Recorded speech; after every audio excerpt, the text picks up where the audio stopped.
Si ya lo tiene ahí, le invito a que por favor se ponga sobre sus pies. Por favor, póngase sobre sus pies si ya encontró la porción de la Escritura. Y voy a dar lectura y le voy a invitar a que usted me acompañe en lo que voy a leer. ¿Le parece correcto? Entonces, comenzó a increpar a las ciudades en las que había hecho la mayoría de sus milagros, porque no se habían arrepentido. ¡Ay de ti, Corazín! ¡Ay de ti, Betsaida! Porque si los milagros que se hicieron en vosotras se hubieran hecho en Tiro y en Sidón, hace tiempo que se hubieran arrepentido en silicio y ceniza. Por eso os digo que el día del juicio será más tolerable el castigo para Tiro y Sidón que para vosotras. Y tú, Capernaum, ¿acaso serás elevada hasta los cielos? Hasta el Hades descenderás. Porque si los milagros que se hicieron en ti se hubieran hecho en Sodoma, ésta hubiera permanecido hasta hoy. Sin embargo, os digo que el día del juicio será más tolerable el castigo para la tierra de Sodoma que para ti. Pueden tomar sus lugares, hermanos, y mientras ustedes toman sus lugares, yo también pongo el cronómetro. ¿Les parece correcto para no abusar del tiempo y sujetarme al tiempo estimado? Pues, hermanos, vamos a estudiar esta porción de la Escritura. Este pasaje, que se ubica en el Evangelio de Mateo, narra cómo el Señor Jesús reprochó a las ciudades de Corazín, de Betsaida y de Capernaum su falta de arrepentimiento. De eso se trata el texto, eso es lo que explica. Nuevamente se lo repito, narra cómo el Señor Jesús reprochó a las ciudades de Corazín, Betsaida y Capernaum su falta de arrepentimiento. Así es que si usted quiere un título para lo que vamos a estudiar hoy, lo puede anotar, se lo voy a dar. Es lo maravilloso del arrepentimiento. Y pues encontré, o vamos a estudiarlo en tres partes, y la primera se encuentra en el versículo número 21, el argumento de la condena. Después vamos a observar, después del argumento de la condena, lo absurdo de no arrepentirse. Y si le quiere poner entre paréntesis, es lo absurdo de no arrepentirse, y eso es una reacción totalmente humana. Y después usted y yo vamos a observar que también de los versículos 22 al 24 está otro punto más, lo asombroso del arrepentimiento.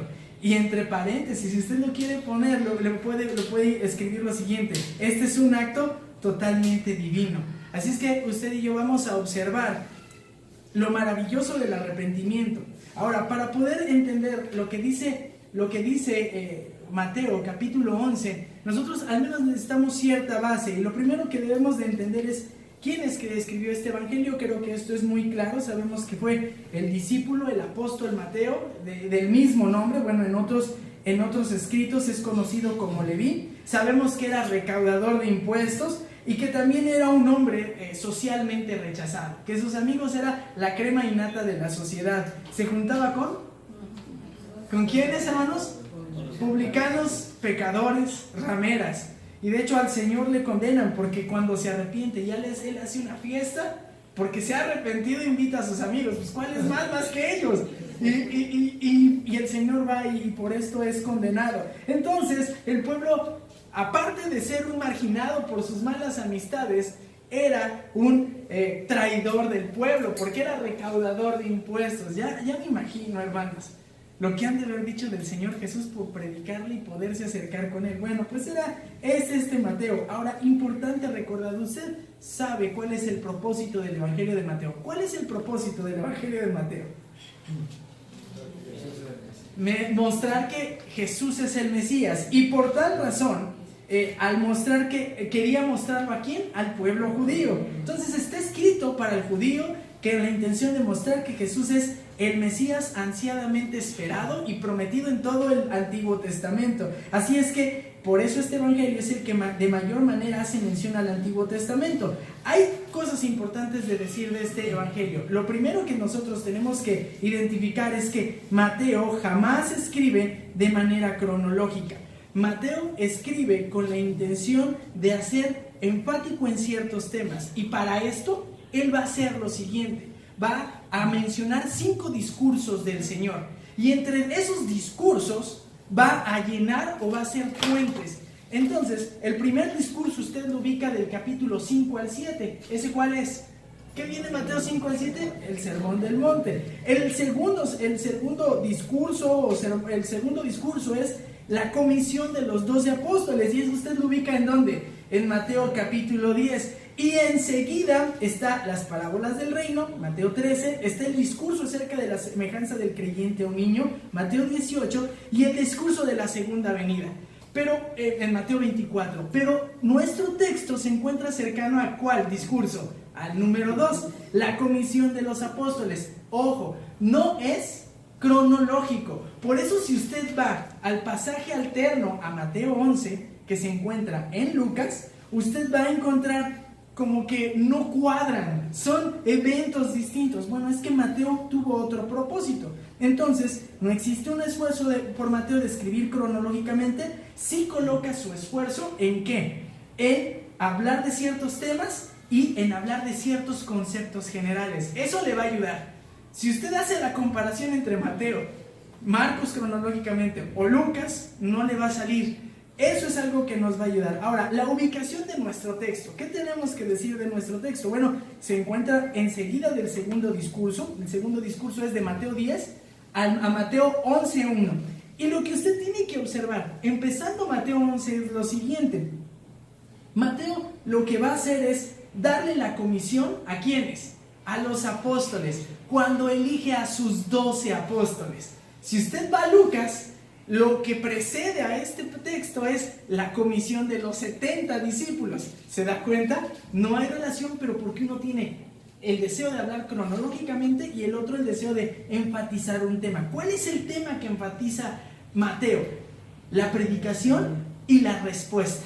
Entonces, cuando usted lee así Mateo 11, lo comprende mejor. ¿Qué sucede? Bueno, se da la comisión de los apóstoles y entonces vemos la elección de los 12 apóstoles en Mateo capítulo 10. Enseguida vamos a ver que les da la misión de ir por las ciudades, entrar y predicar. Pero les dice, ¿saben qué tienen que ir únicamente a dónde? A tierra de judíos. Y en las ciudades que no los acepten, que los rechacen, ¿qué hacen? Sacúdanse sus sandalias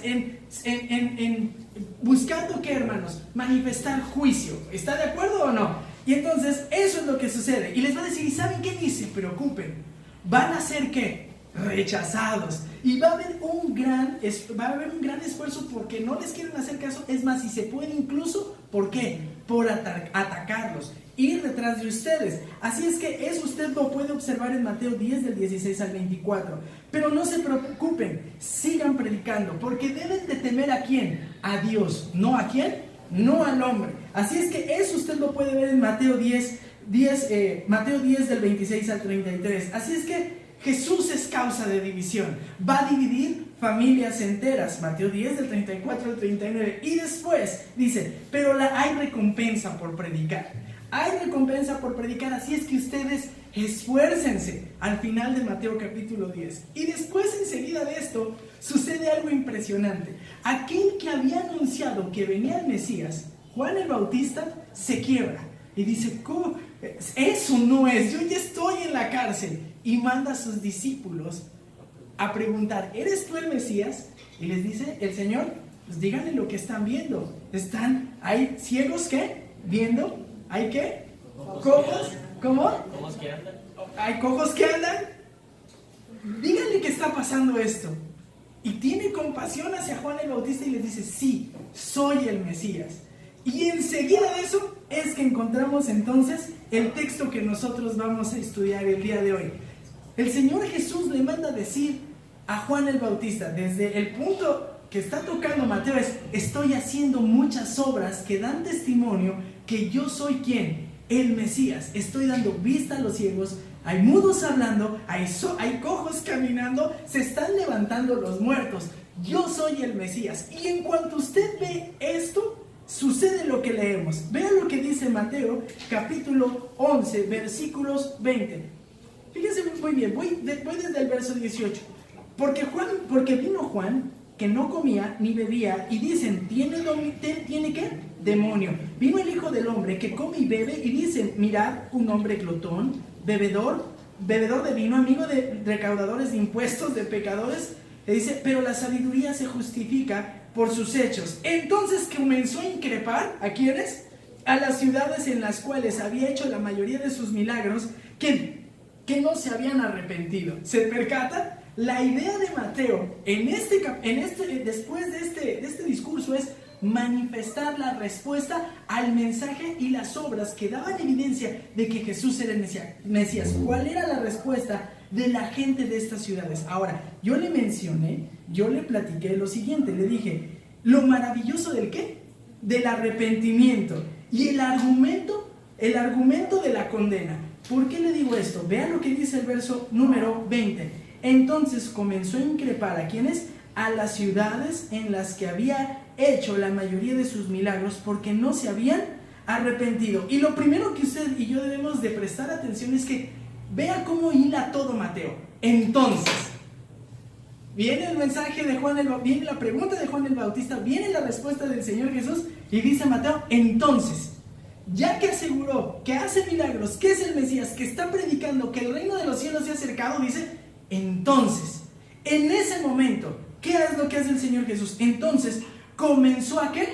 A increpar. Pero ponga atención, ¿comenzó a qué? A injuriar. Comenzó a hablar mal, comenzó a reprender. Esa es la fuerza del texto. Comenzó a increpar, a hablar mal, a reprender. Por eso otras versiones, como la Biblia de Jerusalén, ahí dice, entonces comenzó a maldecir. Usted se puede imaginar al Señor Jesús lleno de amor, totalmente santo. Aquí manifiesta ¿qué? Indignación, manifiesta molestia y entonces comienza a maldecir, comienza a increpar, comienza a reconvenir. Es más, otros dicen, comienza a reprender. ¿A quiénes? Bueno, nos dice ahí, a increpar a las ciudades en las que se había hecho la mayoría de sus milagros. Ojo, a increpar a las ciudades. Y no se vaya con la finta, bueno, a las ciudades, a lo material. No, ¿a quiénes? A la gente. ¿Se da cuenta cómo leer? Así el texto nos dice muy claramente, ¿a quiénes? A los habitantes de las ciudades. Y Mateo inmediatamente nos dice el por qué. Ahora póngase a pensar, ¿por qué razón hace esto? Si debiese ser el Señor Jesús, ¿no es amoroso? Bueno, es que tenemos una mala impresión de Jesús. No es el Jesús de las películas de Semana Santa. Toda solemnidad. No, nuestro Señor Jesús seguramente reía, tenía gozo, seguramente lloraba, se entristecía al ver la respuesta de los hombres. ¿Por qué razón? Bueno, pues se da la razón a continuación. Y quiero que usted observe. Dice, porque él había realizado, ¿qué? La mayoría de sus milagros. Bueno, había realizado un gran número. La idea sería una enorme cantidad. Hasta un alto grado. ¿De qué? De sus milagros hasta ese momento realizados. Es decir, el Señor Jesús había dado muchas evidencias a través de obras portentosas, es milagros. Había hecho una gran cantidad, un enorme número, hasta un alto grado de ¿qué? De actos de poder. Y para esto me gustaría que alguien me ayude, por favor, leyendo Juan 7:31. ¿Quién ya se los había dado? ¿Quién tiene Juan 7:31? Avi, ¿qué dice Juan 7:31?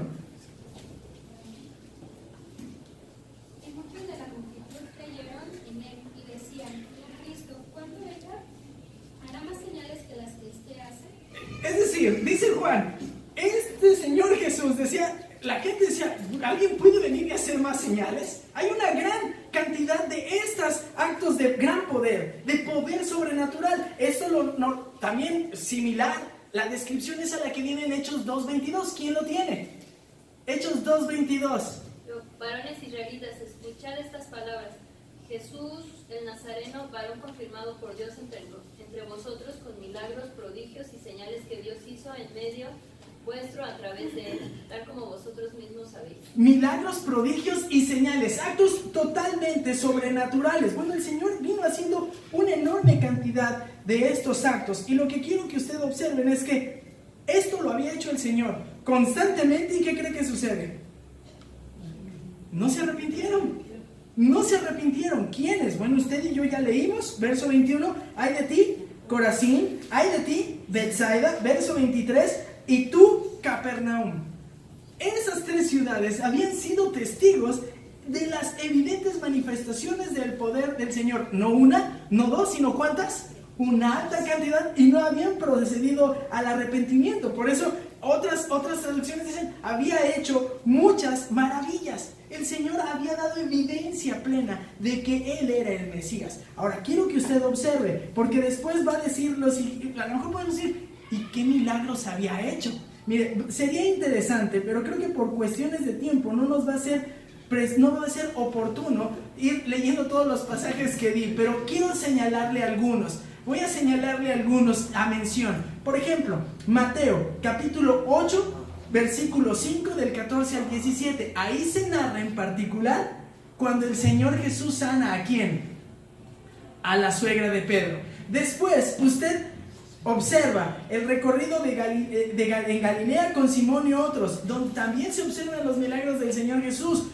Mateo 4, 23 al 24. Pero también vemos la limpieza de un leproso seguida por mucha publicidad de la gente. Ese se encuentra en Lucas 5, versículo 1. Ese sí lo vamos a leer. ¿Quién tiene Lucas 5? Hermana, ¿qué dice Lucas 5, 1? Aconteció que estando Jesús junto al lago de Genezaret, el gentío se agolpaba sobre él para oír la palabra de Dios. ¿Y 12, 16 qué dice? A ver, es el 5, 12 al 16. 12 al 16, ¿verdad? ajá. Sí.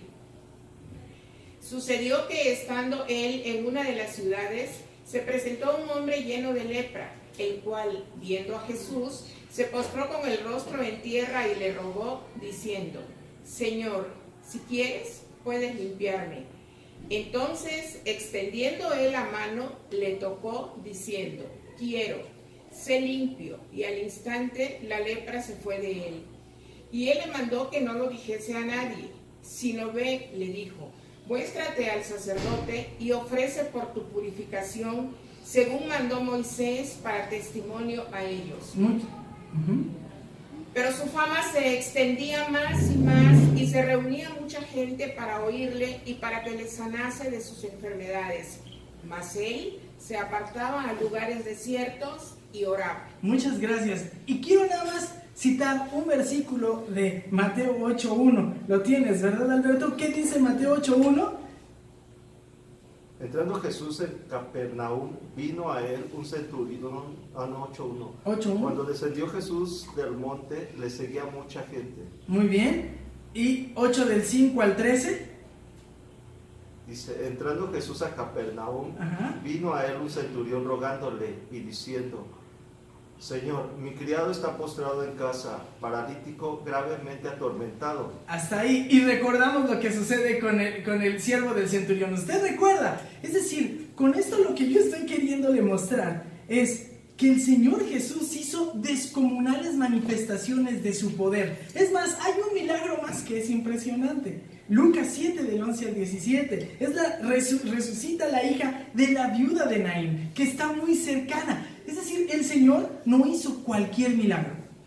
Hizo milagros en verdad sorprendentes. Hacer milagros de lejos, resucitar muertos, sanar a un leproso. Después de todas estas manifestaciones de poder, cualquiera pensaría que la gente tendría que haber procedido ¿a qué? Al arrepentimiento. Sin embargo, nos dice Mateo capítulo 11, 20 que no se habían arrepentido. Estaban tan endurecidos que no se habían arrepentido. Ahora entiende por qué el Señor Jesús les reconviene, por qué el Señor Jesús tiene indignación, por qué el Señor Jesús les maldice.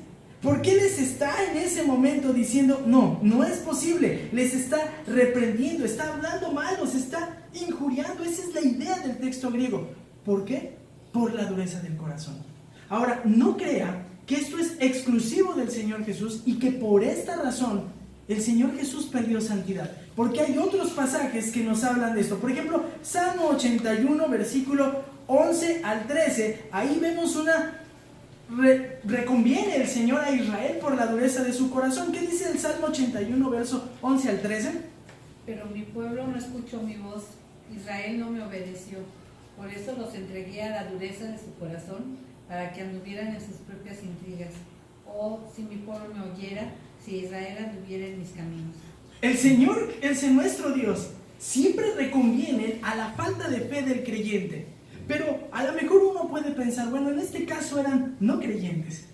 Y a lo mejor nosotros nos podemos sentir medianamente tranquilos. Pero también el Señor, nuestro Dios, nos reconviene a nosotros cuando creyentes no afianzamos nuestra fe. Y para esto le voy a pedir a quien tiene Marcos 16:14 que lo lea. ¿Quién lo tiene? Jacqueline. Finalmente se apareció a los 11 mismos, estando ellos sentados a la mesa, y les reprochó su incredulidad y dureza de corazón, porque no habían creído a los que le habían visto resucitar. Es decir, el Señor Jesús ahí recomienda ¿a quién? A sus 12 discípulos. Así es que la falta, ausencia de fe, de creer en nuestro Señor, el Señor nos reconviene. ¿A quiénes? Tanto a no creyentes como a quiénes, como a creyentes. Y es algo que nosotros tenemos que observar. ¿Qué tenemos que observar? Bueno, tenemos que mantener la vista en lo siguiente: el argumento de la condena. El Señor había manifestado una y otra ocasión con pruebas, siguiendo la línea de Lucas, indubitables, que Él era el Cristo, y sin embargo la gente no creía. Y a lo mejor uno piensa en un no creyente y uno puede decir, pues sí, si ven muchos milagros, ¿qué cree que pasaría, hermano? De todas formas, difícilmente se arrepentirían, porque la fe no va a venir obra y producto ¿de qué? De milagros. No va a venir obra y producto de milagros. Viene por otra razón, en un momento lo vemos, pero también sería una buena pregunta para nosotros. Viene una buena pregunta para nosotros. ¿Usted no va a tener más fe? Y no va a crecer en su fe si espera milagros. Puede ver muchas cosas, los discípulos vieron muchas cosas y seguían dudando. Incluso el Señor los reconviene cuando Él acaba de resucitar. Seguían dudando. Así es que, hermanos, el Señor Jesús, en particular en este texto, narra cómo les reprocha a las ciudades de Corazín, de Betsaida y de Capernaum su falta de arrepentimiento. No habían sido suficientes los milagros, las evidencias. Ellos seguían endurecidos. Y aquí entonces es cuando nosotros debiésemos preguntarnos lo siguiente: ¿y por qué no se arrepintieron? Bueno, porque arrepentirse encarnaba un necesario cambio en la manera en que se comportaban. Ahora piénsenlo de la siguiente forma. Yo sé que le va a sonar una película. Un gran privilegio conlleva una gran... Ay, eso se lo dijo Parker. ¿A quién? No, el tío Ben a Parker. No. Esto lo escribió un comentarista antes y por eso lo puse. Un gran privilegio conlleva una gran responsabilidad. Y déjenme decirle por qué. Porque en Corazín, en Betsaida, en esas calles polvorientas, la planta de nuestro Señor la pisó. En esas ciudades calurosas anduvo el Mesías. En esos lugares enseñó el Señor. En esos lugares manifestó su poder. ¿Y sabe cuál fue la respuesta de esta sociedad? Un rechazo absoluto. Cuando usted lea a detalle, encuentra que cuando entró a la sinagoga en Capernaum, después lo querían ¿qué? Matar. Y no lo creían, no le creían. Dicen, ¿y este quién es? Se da cuenta, es algo importante que nosotros tenemos que observar. Había caminado por sus polvorientas calles, había enseñado en esos lugares, llevó a cabo la mayor parte de sus milagros. ¿Y qué cree? Ni siquiera habían procedido al arrepentimiento. Es más, frente a esta evidencia abrumadora, habían renunciado obstinadamente, habían renunciado tercamente a arrepentirse. Ellos no deseaban arrepentirse porque no estaban dispuestos a cambiar su vida, no estaban dispuestos a cambiar su actitud por completo. Ellos estaban a gusto con su religiosidad, con la manera en que vivían, no toleraban eso. Y esa es una buena pregunta, y esa es una buena razón para entender por qué una persona, aún viendo milagros, no procedería al arrepentimiento. Porque el Cristo resucitado lo que hace es inmediatamente confrontar a las personas con su estilo de vida y prefieren 1000 veces seguir viviendo como se les antoja, cómo se les pega la gana, antes de abandonar sus caminos y arrepentirse. Pero eso es entendible de un no creyente. Pero no sería entendible y no sería comprensible ¿de quién? De un cristiano. Así es que, hermano, nos ha dicho el pastor y se lo recuerdo. Si usted dice, me gusta José José, así nací y así me moriré, pues antes de pensar eso, hermano, usted debe de entonces cuestionarse si es creyente o no, porque el creyente manifiesta disposición a arrepentirse y ser transformado. Y le estoy diciendo esto, hermano, porque si usted está viviendo así, puede estar atrapado en una seria mentira. Piensa que va al cielo y usted va directamente a la separación eterna. Ayer lo oyó del pastor Héctor, que nos decía lo siguiente: en aquel día habrá muchos que me dicen, Señor, Señor, pero si en tu nombre... Y qué bueno que entraron los tambores. Señor, Señor, pero si en tu nombre servía. Pero lo voy a poner así, no me lo tomen a mal. Señor, pero si yo llegaba temprano a tocar en el coro, yo llegaba temprano a preparar el salón de clase. Señor, yo leía mi Biblia. Señor, es que yo hacía esto. Nací en cuna cristiana. Señor, yo intenté... Y les va a decir, separaos de mí, malditos, ¿qué? Hacedores de maldad. Hermanos, no es suficiente. No es suficiente. Así es que el Señor Jesús en este punto nos muestra el argumento de la condena. No era cualquier cosa. ¿Por qué no se habían arrepentido? Y esto empieza a explicar lo que yo estaba comentando. Y quiero que usted se prepare para lo siguiente. Lo maravilloso del arrepentimiento manifiesta el argumento de la condena, pero lo maravilloso del arrepentimiento también manifiesta lo absurdo de no arrepentirse. Y lo absurdo de que estas ciudades no se arrepintieran es porque es una reacción totalmente humana. ¿Alguien tiene, por favor, por ahí, 2 de Timoteo 2:25 al 26? ¿Quién lo tiene? ¿Qué dice Abías? Por favor. Que con mansedumbre corrija a los que se oponen, por si quizá Dios les conceda que se arrepientan para conocer la verdad y escapen del lazo del diablo en el que están cautivos a voluntad de él. Se percata que en estos versos se manifiesta claramente que quien concede el arrepentimiento es Dios, no nace del hombre. Ahora, el hombre no se arrepiente pues porque no quiere. Apocalipsis 2:21. ¿Qué dice Apocalipsis 2:21? Abías. Y le ha dado tiempo para que se arrepienta, pero no quiere arrepentirse de su fornicación. Ahora, aquí hay una cuestión bien importante, porque ¿vio cuál es la cita? ¿Qué? Apocalipsis 2, ¿qué? Abrazo y premio del pastor y hasta una Pepsi. Si alguien me dice una coca, ¿cuál es el contexto de ese verso? ¿La carta a quién? ¿A quién?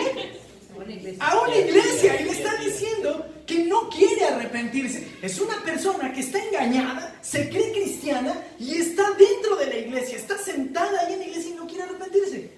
Se entendería de un no creyente, ¿no? Pero no de un cristiano. Pues puede suceder. Pero aparte, Apocalipsis 16, 9 al 11, ¿hasta qué grado puede llegar la dureza del corazón? Hasta el siguiente grado. ¿Qué dice?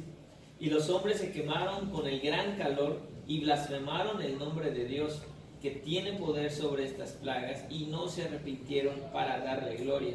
Y blasfemaron contra el Dios del cielo por sus dolores y por sus úlceras, y no se arrepintieron de sus obras. Si usted cree y pide un milagro para que alguien se convierta, le voy a decir algo. Pudiese darse el milagro en la misericordia enorme de Dios y la persona no se va a arrepentir. Si él no procede al arrepentimiento y Dios no actúa y va a esa doble acción. Ese texto está en Apocalipsis capítulo 16. Es cuando se está desatando toda la gran tribulación y la gente va a ver y va a decir, sí, esto es obra del Cordero y del anciano de días que está sentado en el trono. ¿Y saben qué? No me quiero arrepentir. Deseo seguir buscando las cosas de los demonios. Deseo seguir llevando mi vida como se me place. Es impresionante la depravación que hay en el corazón del hombre, la capacidad que tiene de endurecerse el corazón. Se le puede hablar, se le puede decir, puede ver las evidencias de esto en su vida y la persona va a decidir siguiendo igual, si Dios no actúa, y si después de actuar Dios, Él no procede al arrepentimiento. Ahí usted puede observar el argumento de la condena, pero también lo absurdo de no arrepentirse. ¿Por qué? Pues ya dijimos, dice ahí, verso 21 en adelante, ay de ti, Corazín, ay de ti, Corazín, ay de ti, Betsaida, porque si los milagros que se hicieron en vosotras se hubieran hecho en Tiro y Sidón, hace tiempo que se hubieran arrepentido en silicio y en ceniza. Por eso digo que el día del juicio será más tolerable el castigo para Tiro y Sidón que para vosotras. Ahora, quiero que usted observe lo siguiente. Tenemos que decir algo rápido acerca de estas dos ciudades, para ir muy ágil. Quiero comentarle lo siguiente, y es esto. Corazín y Betsaida eran ciudades cercanas ¿a dónde? A Capernaum. Estas ciudades, Corazín, más o menos estaba a 4 kilómetros de Capernaum. Voy a darle algunos datos de esto. Ahí estaba en la zona noreste, cerca del mar de Galilea. Actualmente se sigue viendo los restos arqueológicos de una sinagoga, ¿sí? Ahora, ¿qué más podemos decir de Corazín? Bueno, podemos decir que decían, esa fue la sinagoga en la que predicó el Señor Jesús. No, probablemente no sea, pero hay evidencia de que estas ciudades, ¿qué? Existieron. Así es que, si existieron, el texto es, ¿qué? Real. Y si el texto es real, entonces es propicio para que usted y yo pongamos atención. ¿Se da cuenta de esto? Betsaida también era una ciudad cercana. La traducción sería casa de pesca, y estaba ubicada también al norte del mar de Galilea. Es más, era la ciudad natal de Felipe, de Andrés y de Pedro, y se menciona en 8:22 de Marcos. Se extendía por ambos lados, pero la singular ciudad era la de Capernaum, porque esa ciudad era la grande, era donde estaba todo el centro comercial. Ahora, quiero que usted y yo observemos, porque si los milagros que se hicieron en vosotras se hubieran hecho en Tiro y en Sidón, hace tiempo que se hubieran arrepentido. Hay un dato importante de Corazín y de Betsaida, que eran ciudades muy al norte, pero eran ¿qué? Judías. Eran judías. Y aquí ve usted una comparación. Se narran o se citan a quiénes, a dos ciudades más, Tiro y ¿qué? Tiro y Sidón. Y Tiro y Sidón estaban todavía más al norte, al noreste, y eran puertos. Y Tiro y Sidón fueron ciudades ocupadas ¿por quiénes? Por gentiles. Ahora, quiero que preste todavía más atención al texto, porque va a decir, verso 21, porque si los milagros que se hicieron en vosotras se hubieran hecho en Tiro y Sidón, hace tiempo que se hubieran arrepentido en silicio y ¿qué? Y ceniza. Preste atención, es la segunda vez en 2 versos que se dicen si los milagros. Así es que si las maravillas se hubieran realizado, ellos ya se hubieran arrepentido, y eso que son gentiles. Hay un énfasis especial. ¿Por qué? Porque 2 veces se menciona la palabra milagros. ¿Cómo es posible que un pueblo que se supone vivía cerca de Dios pudiese estar tan acallecido en su corazón? ¿Cómo es posible que este pueblo que se debiese caracterizar por buscar a Dios esté tan lejos, tan distante, tan indiferente, que vea todo y no se arrepienta? ¿Sabe cuál sería el ejemplo? Más o menos, no me gusta mucho traspolarlo, pero que se presentara el Señor Jesús, que manifestara que es el Señor Jesús, y nosotros dijéramos, pues tú no eres, y hasta te matamos. Se entendería de un no creyente, pero no de un creyente. Sí pone atención. Pero lo importante del tema, algo que quiero yo resaltar es, todas son ciudades que se pueden confirmar su existencia. Y aquí la Biblia nos da la certeza de que lo que dice es real. Betsaida, Corazín existieron, Tiro y Sidón, ciudades que existieron. ¿Y saben? Entonces, si eso es verdad, este texto es realidad, y por tanto es oportuno que lo escuchemos. Quiero mencionarle otra cosa. Usted puede ver no solamente la posibilidad de confiarnos en el texto, sino la fidelidad de Dios. Les está diciendo lo siguiente: si los milagros, las maravillas que se hicieron ahí se hubieran hecho, ellos ya hubieran arrepentido. Otra cosa importante, le manifiesta la omnisciencia ¿de quién? De Jesús. Jesús es la imagen visible del Dios invisible. ¿Cómo lo podía saber? Pues lo sabía porque es totalmente Dios. El hombre que subió a la cruz y murió por usted es totalmente Dios. Y él sabía que si eso hubiera hecho entre un pueblo gentil, el pueblo gentil se hubiera ¿qué? Arrepentido. Pero este pueblo que debiese ser el cercano estaba alejado. Y ve la fidelidad de Dios, porque el profeta Isaías dijo que el evangelio se tenía que predicar primero por las tierras ¿de dónde? De Zabulón, del norte. ¿A dónde fue el Señor a realizar los milagros? A estas tierras. Ahí estaba Betsaida y Corazín.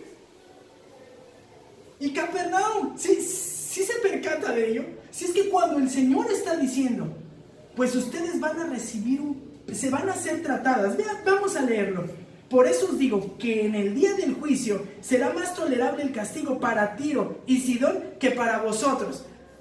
Si estamos citando ciudades verdaderas, si estamos hablando y considerando la omnisciencia de Cristo, y si estamos hablando de que la fidelidad de Dios se cumple, porque se cumple ¿qué, hermanos? El hecho de que primero se predicara en esas ciudades, estas palabras que emitió el Señor son reales.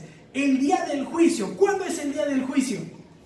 El día del juicio del gran trono blanco. Cuando después se nos va a dar a cada quien la retribución. Entre ellos, ¿a quiénes? Eternamente, ¿a quiénes? A los no creyentes. Ese día, pobres de ellos, hermanos. La gente que vio a Cristo Jesús hacer los milagros en Corazín, en Betsaida y en Capernaum van a tener un mayor juicio, dolor, por haber rechazado al Mesías. Y eso debiese quebrar nuestro corazón. Eso debiese tocar nuestro ser. Porque hay mucha gente que se está perdiendo en este mundo sin escuchar el Evangelio. Y a cada uno de ellos, Dios les va a entregar de manera correcta y exacta la proporción del juicio que les corresponde. No será el mismo para todos. No será una fiesta. ¿Ha oído ese absurdo? No, yo quiero irme al infierno, porque ahí van a estar los divertidos. Y el otro día le dije a un conocido, no sabes ni lo que dices. Ahí en ese lugar será habilitado el cuerpo para que sufras eternamente y tu cuerpo no se consuma. Y su respuesta fue, eso es muy cruel.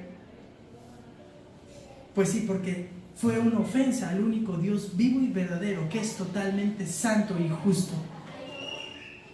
Más nos vale, hermanos, más nos vale reflexionar el por qué el Señor nos impele, nos motiva a que vayamos y prediquemos, porque no será igualmente tampoco enjuiciado aquel que nunca escuchó del Evangelio, pero también se tiene que seguir predicando y debe de ver a la gente con compasión, porque aquel que ya le ha predicado una y otra vez y no quiere arrepentirse, recibirá mayor condena.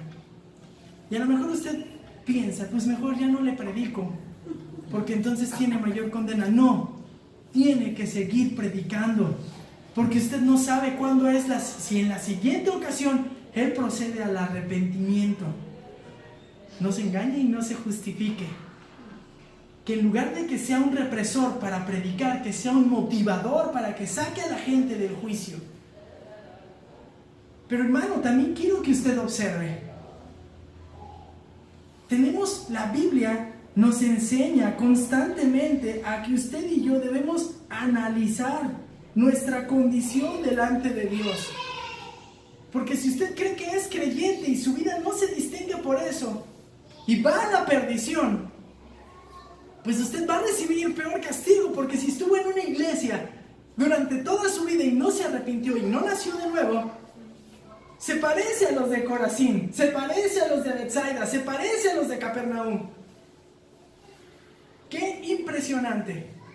Decir, pasé más de 20 años de mi vida y llego y no soy creyente, ¿sabe cuál va a ser el juicio para esa vida? Va a ser enorme. Eso tenemos que reflexionar. Por eso Juan, el apóstol Juan en sus cartas nos estimula, Pedro nos estimula que reflexionemos si nuestra vida manifiesta que somos creyentes verdaderos. Nos estimula que consideremos si nos hemos arrepentido genuinamente. Hermanos, hermanos, o el que me escuche, si no fuera creyente, estaría subido en un ladrillo que está a punto de derrumbarse. ¿Se percata o no? ¡Qué dramático! ¡Qué dramático! Pero también quiero usted, que a lo mejor me dice, pastor, ¿por qué me regaña si yo sí soy fiel? Si yo sí soy fiel, ¿por qué me dice eso? Si yo soy fiel, yo no estoy dentro de esos. Bueno, pues déjeme estimularle algo más. Si usted es fiel, permanezca fiel. Permanezca fiel, comprométase con la causa del evangelio, con seguir al Señor. Y le voy a decir algo que platicando el otro día con el pastor me dijo, y me hizo recordar lo que nos oí decir muchas veces al pastor Juan Germán. Dice, cuando tú te comprometes con la causa, entregas todo por la causa del evangelio. ¿Y saben? Él decía que el compromiso es como la analogía de los huevos con jamón, el pastor Juan Germán. No sé si lo han oído. Dice, ¿por qué? Porque para hacer huevos con jamón, uno coopera y el otro se compromete. La gallina coopera poniendo los huevos, pero el jamón, el puerquito se sacrifica y muere. Si somos creyentes, estamos llamados a comprometernos, no a cooperar. ¿Por qué le digo esto? Porque mi deseo, y seguramente el del pastor y el de cualquier líder de la iglesia, es que usted se libre de recibir una condenación eterna, que va a ser otorgada por un Dios justo en la medida proporcional a la rebeldía, y que en lugar de eso usted reciba una recompensa eterna, que también será entregada en medida ¿a qué? A su fidelidad, a su entrega y a su devoción. Así es que, hermano, cada vez que usted renuncia a cosas por servir, renuncia a placeres, renuncia a descanso, renuncia a cosas que le gustaría hacer porque está comprometido con la causa, entonces usted recibirá la entrega. Y eso no me lo saco de la manga. Quiero que alguien me ayude leyendo, por favor, 1 Corintios, capítulo 3. Voy a leerlo yo, acompáñenme, por favor. 1 Corintios, capítulo 3. Y quiero que ponga atención, versículos 12 al 15. Ahora bien, si sobre el fundamento alguno edifica con oro, plata, piedras preciosas, madera, heno, paja, la obra de cada uno se hará evidente, porque el día la dará a conocer, pues con fuego será revelada, y el fuego mismo probará la calidad de la obra de cada uno. Si permanece la obra de alguno que ha edificado sobre el fundamento, recibirá recompensa. Si la obra de alguno es consumida por el fuego, sufrirá pérdida. Sin embargo, él será salvo, aunque así como por fuego. ¿Qué está diciendo el apóstol Pablo? Decide con qué vas a construir. Decide cómo vas a servir al Señor. Si vas a meter materiales de baja calidad que no son a prueba de fuego, o vas a servir a Dios y vas a comprometerte con el extendimiento del reino y con la causa del Señor, y vas a hacerlo con materiales de primera calidad, resistentes al fuego. Hermano, es mi sueño, es mi deseo que la gente de Renovación reciba una recompensa enorme, que sea porque construyeron, se comprometieron, nos comprometimos con la causa y decidimos utilizar materiales no perecederos. Hermanos, lo oyeron hace rato. El evangelio no es cualquier cosa. No es cualquier cosa. Estamos participando en el extendimiento del reino. Lo más sublime que puede haber en el universo. Es su decisión. El tipo de recompensa que quiere recibir. Nosotros no estamos llamados a juicio para condenación, mas sí para evaluación. Y es hora, hermanos. Es hora de que lo hagamos. Nos tocó la estafeta. Hoy la tenemos nosotros. ¿Cómo quiere construir su recompensa? ¿Qué tiene que empezar usted y yo a soltar? Mi deseo es que usted y yo lo hagamos, hermano. ¿Pero qué cree? Eso yo no lo voy a provocar. Ni porque me emocione y hable más fuerte. No lo voy a hacer yo. Eso lo tiene que hacer Dios. Y si usted se percata que no está generándose en su vida, usted puede ir con confianza a Dios y decirle: Padre, es momento de que me ayudes, porque ese compromiso ya procedía al arrepentimiento. Tú me convenciste de arrepentirme. Yo he despertado, me diste la posibilidad de dar un paso y de ser obediente. No me pida que lo explique porque es complicado. Que Dios produce arrepentimiento y yo reacciono. Bueno, las dos cosas suceden. Pero ahora dame la capacidad de decir: sí, Señor, deseo no solamente ser librado del juicio, sino ahora deseo ir por la recompensa. Y una buena recompensa. Hermano, me dijo alguien: eso es egoísta. ¿Para qué quieres si haces las cosas por recompensa? No, si es que no conoces la Biblia, hermano, ponte a estudiar la Biblia. ¿Sabes por qué lo hacemos? Porque la única cosa de la recompensa es que recibiremos una corona. Y esa corona se la va a quitar y se la va a dejar a su Señor. ¿Qué tipo de corona quiere dejarle a su Señor? Pues entonces empiece a trabajar, empiece a hacerlo. No pierda tiempo, no deje que pase el tiempo y se endurezca. Así es que sigamos adelante. Lo absurdo de no arrepentirse. Y observe por qué. Verso 23. ¿Y tú, Capernaum, acaso serás elevada hasta los cielos? Pregunta retórica. No le está diciendo: ¿y tú, Capernaum, vas a ser alzada hasta los cielos? No, es una pregunta y es retórica. Capernaum, tú que fuiste el lugar donde yo decidí hacer mi casa. Yo viví en Capernaum. ¿Tú vas a ser alzada hasta los cielos? Y vea la respuesta. La respuesta a esa pregunta retórica la da el mismo Señor Jesús. Ciudad, hermanos, hogar del Señor, de Pedro, de Andrés, donde realizó numerosos milagros, donde fue y enseñó en la sinagoga, y la condena.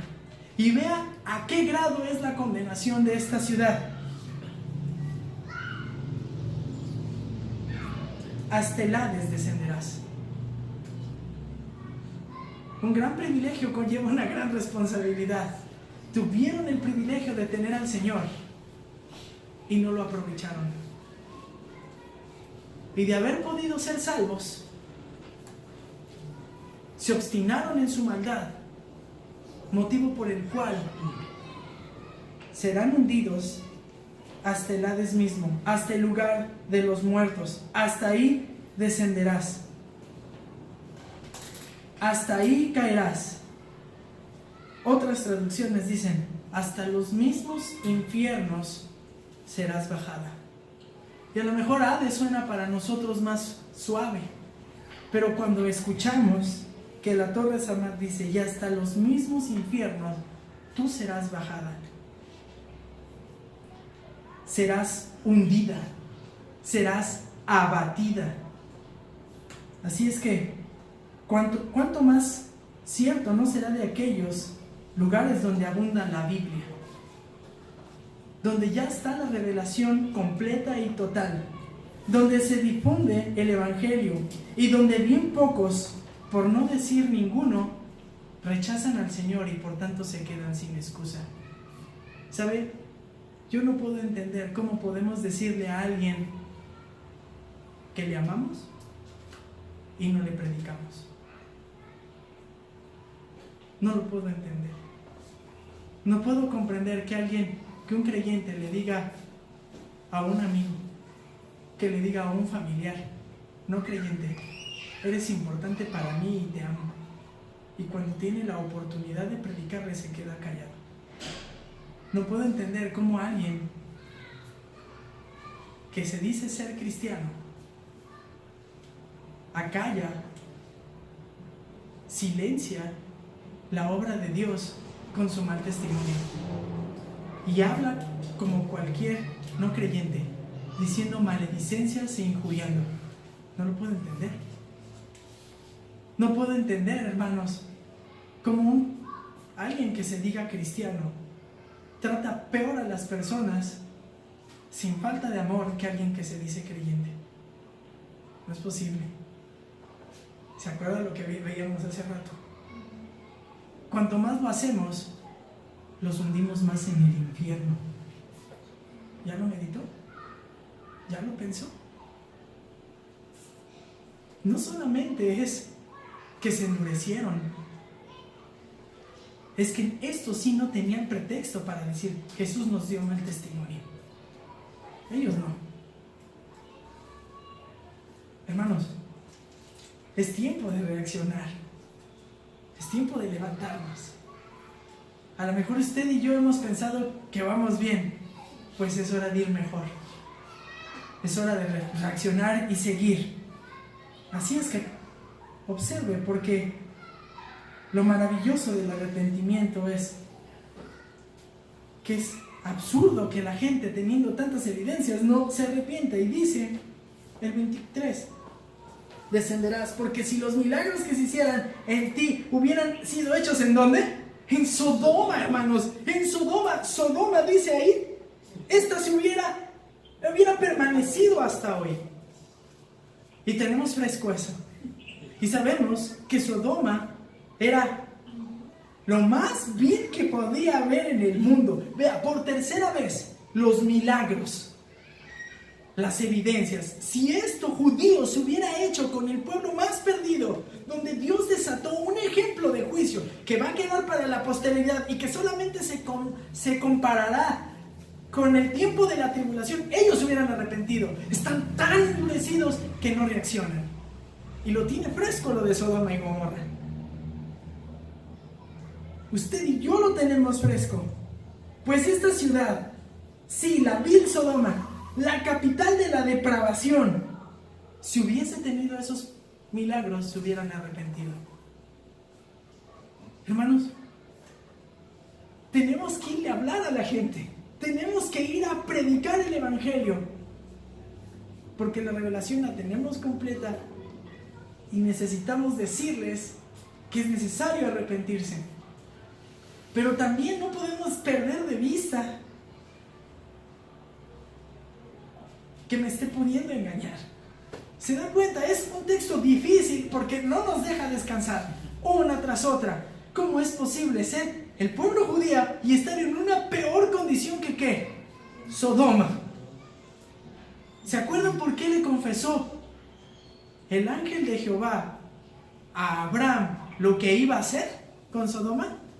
Para que tenga un ejemplo, porque de él descenderá un pueblo y tienen que saber que deben obedecer.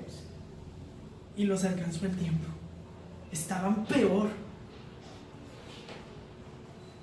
Dios quiera que nadie aquí de nosotros nos estemos engañando y resulte que estamos peor que Sodoma, con un corazón tan endurecido. Si oye el texto es porque lo está gritando el Señor. Lo está gritando. ¿Qué está gritando? El argumento de la condena. Lo asombroso, lo absurdo de no arrepentirse. Hubiera quedado, aún subsistiría. Y después quiero que vea 24. Sin embargo, os digo que el día del juicio será más tolerable el castigo para la tierra de Sodoma que para ti. Es que el problema no solamente fue que Dios haya destruido Sodoma, Gomorra y las otras ciudades que ahí estaban. El pastor lo describió muy claramente. Fue como si Dios hubiera metido la mano en la tierra, la hubiera volteado y dejó el hoyo. Y de ahí se formó el mar muerto. Dios destruyó todo eso. Pero eso no fue el juicio. No, fue una parte del juicio, acabar con la vida de todos. Pero ellos aparte están recibiendo el juicio eterno a sus actos. Bueno, pues el juicio de ellos no será comparable con el juicio que recibirá la gente ¿de dónde? De Capernaum. Ahora, y por concluir, lo asombroso del arrepentimiento. Si usted y yo, al observar esto, meditamos, bueno, pastor, es que yo ya me arrepentí, gracias a Dios. Este arrepentimiento fue obra ¿quién? ¿De quién? Divina. ¿Qué tiene que hacer usted con esto? Vivir agradecido. Decirle, Señor, gracias, porque no permitiste que cada vez que me predicaran más, yo me hiciera más reacio a tu mensaje. Gracias porque un día abriste mis ojos, escuché tu voz, me di cuenta que te había ofendido y vine como aquel hijo pródigo.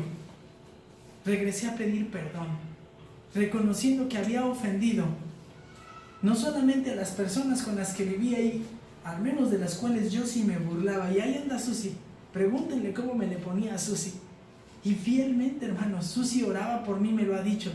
Y un día, hermanos, un segundo jueves del mes de enero del año 2000, fui a un templo a regañadientas, fui para que nadie me volviera a molestar. Y ese día Dios me abrió los ojos y me dejó ver el desastre de vida que llevaba. Y yo sé que así le pasó a usted. Y si le pasó a usted, es tiempo de que recuerde eso y viva totalmente agradecido a Dios. Padre, te pedimos por las almas, a ti acudimos.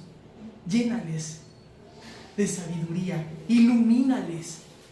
Tiene que orar por aquellos que lo rodean. Tiene que vivir desplegado en agradecimiento porque Dios le concedió el arrepentimiento. Debe de vivir agradecido porque Cristo pagó por cada uno de sus pecados. Pero también es un llamamiento, es una invitación a que reflexionemos. Hoy nos libramos del juicio, pero así como hay juicio a la medida, habrá recompensa a la medida. ¿Qué tipo de recompensa quiere? Yo quiero la mejor. No sé usted, pero yo quiero la mejor. Así es que eso es lo maravilloso del arrepentimiento. Lo maravilloso del arrepentimiento, ya lo dijimos, hermanos, lo maravilloso del arrepentimiento, porque es asombroso que Dios actúe dándonos vida, abriéndonos los ojos, dándonos certeza de hacia dónde vamos. Si es que no pierde el tiempo, no se quede detenido. Ayer lo escuchó, no solo libérese del pecado, sino de todo peso que le estorba, de todo aquello que le impide caminar, de todo aquello que le impide servir completamente a Dios, seguir completamente a Dios.